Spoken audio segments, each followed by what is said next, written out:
Nabi maksum. Tidak ada yang maksum kecuali Nabi dan para malaikat. Tidak ada dari bangsa manusia yang maksum kecuali derajat Nabi. Mereka adalah maksum, tidak berbuat dosa dan tidak akan berbuat dosa. Dijaga oleh Allah, maka segala yang dilakukan Nabi tidak bisa kita sifati sebagai sebuah kesalahan dan dosa.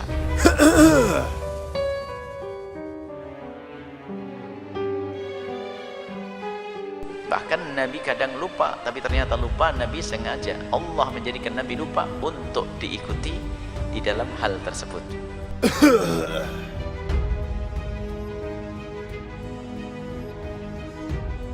Selain Nabi Muhammad tidak ada yang maksum.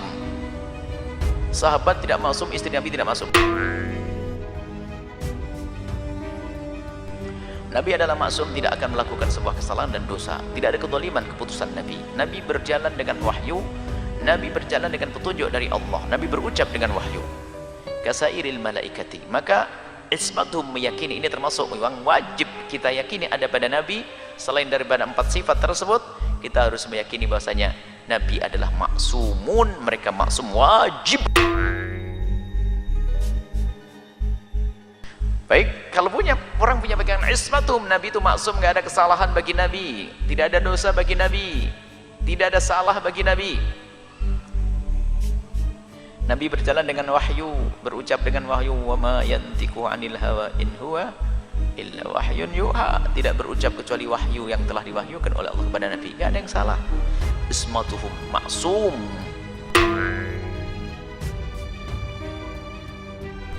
Ini kan keimanan. Kalau orang membangun keimanan di sini tuh nggak akan pusing nanti tentang apa yang selama ini dihembuskan oleh musuh Allah. Musuh Allah itu menghembuskan fitnah-fitnah itu ya bagi orang yang imannya ini belum kuat ya.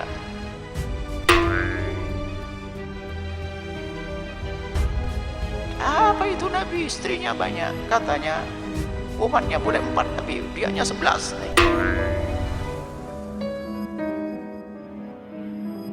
Oh, ente tidak ngerti kenapa Nabi begini-begini. Wah, ini ngerti, ini akidahnya belum baca Aqidatul Awam.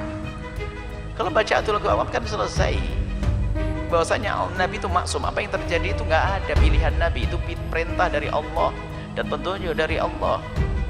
Nabi melakukan begini begitu wahyu dari Allah.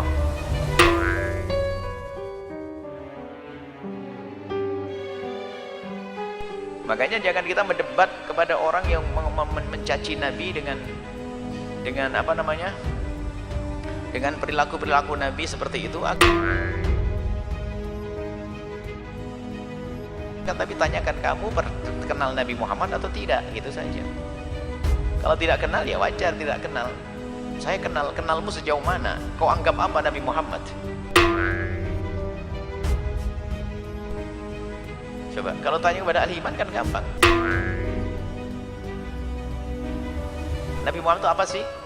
Utusan Allah. Utusan Allah. Kamu paham enggak sifat-sifat utusan Allah? Ya paham. Apa? Jujur, benar, penyampaian. Baik. Kalau begitu Nabi kan nggak pernah berbohong. Berarti apa yang dilakukan Nabi dari Allah? Iya enggak? Iya.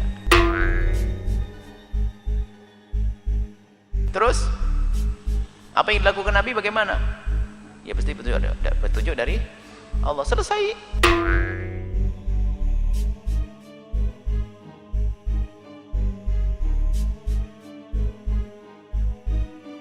Tapi permasalahannya adalah mereka tidak mempercayai Nabi sebagai Nabi.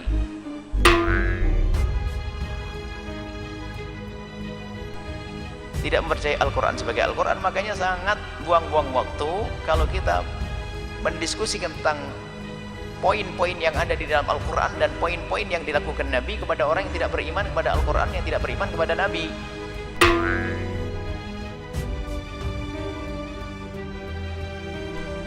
Tidak percaya kepada Al-Quran kok jangan bahas tentang permasalahannya.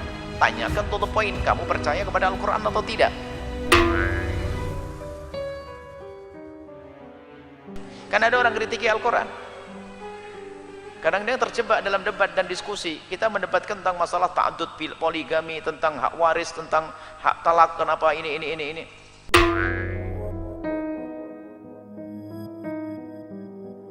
Ini disebutkan di dalam Al-Quran, lidzakari mithlu hadzil unthayain. Wah, protes.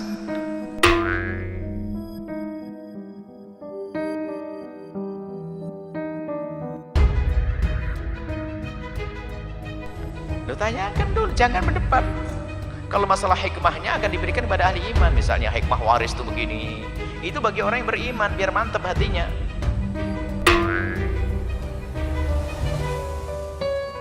Tapi kepada orang di luar Islam yang nggak percaya pada Al-Quran percuma. Tanyakan dulu kenapa tidak percaya pada Al-Quran. Bukan wahyu dari Allah. Bagaimana kamu bisa membuktikan? Mau orang-orang bulaghah aja, orang pakar bahasa saja kagum dengan Al-Quran. My friend, the Quran is officially stupid book. And I am here to challenge any Muslim to prove me wrong. Look as an example at this stupid verse. Let the people of the gospel judge by that which Allah has revealed therein. Okay, hold on. How the Muslims, they say to us that your Bible is corrupt, and yet your silly God saying that the Christian, you Christian, judge by the gospel. If they don't have the true gospel, this is 600 years after Jesus. Yet he's a stupid book saying, asking the Christian to judge by the gospel. How we can judge by the gospel unless we have a gospel? And by the way, the Quran in many verses confirming the gospel, saying clearly that we confirm what they have in their hands, what they possess, not what was with them, as some translations will say to you.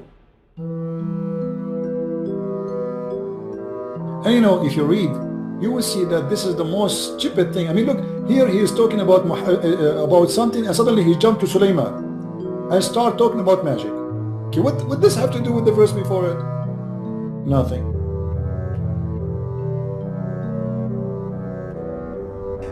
Right now, we are going to talk about something that probably many Muslims are going to be shocked when we mention.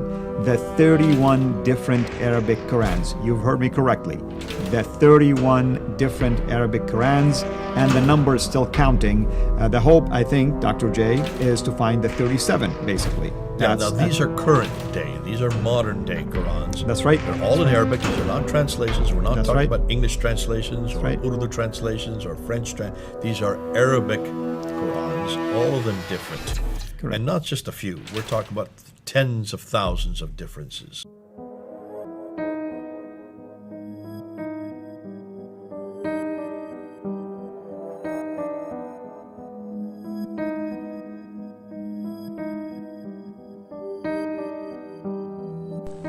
Dan iman itu unik.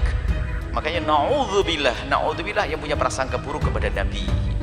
Sampai dikisahkan ada orang hafal Quran, dia punya hafalan Quran, murtad karena punya suudzon kepada Nabi. Maka suudzon itu paling bahaya, prasangka buruk kepada Nabi gara-gara baca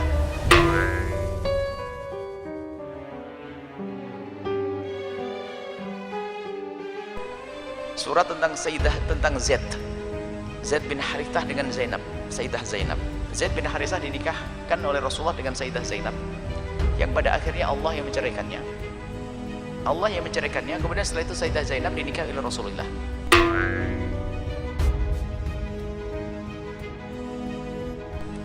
Wah, ini tiba-tiba langsung suudzon. Kok begitu ya Nabi?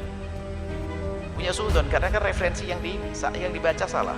Dia membaca buku-buku picisan yang menggambarkan Nabi itu jatuh cinta kepada Nabi itu gandrung, Nabi-Nabi ini, sampai Nabi punya rekayasa atas nama wahyu mencerai Zaid dengan Zainab, lalu dinikahi Zainab.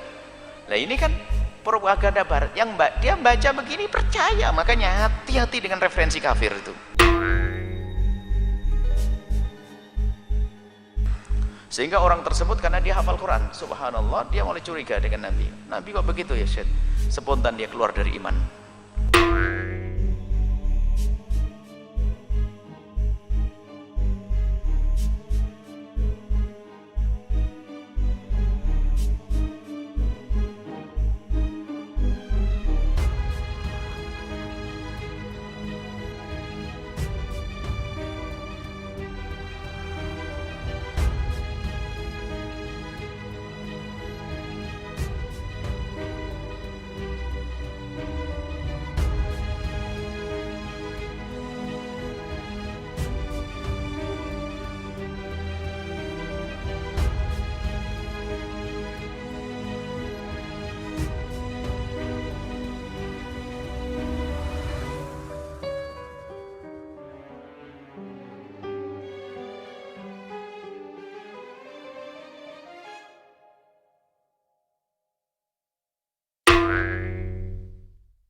تسبيح للرب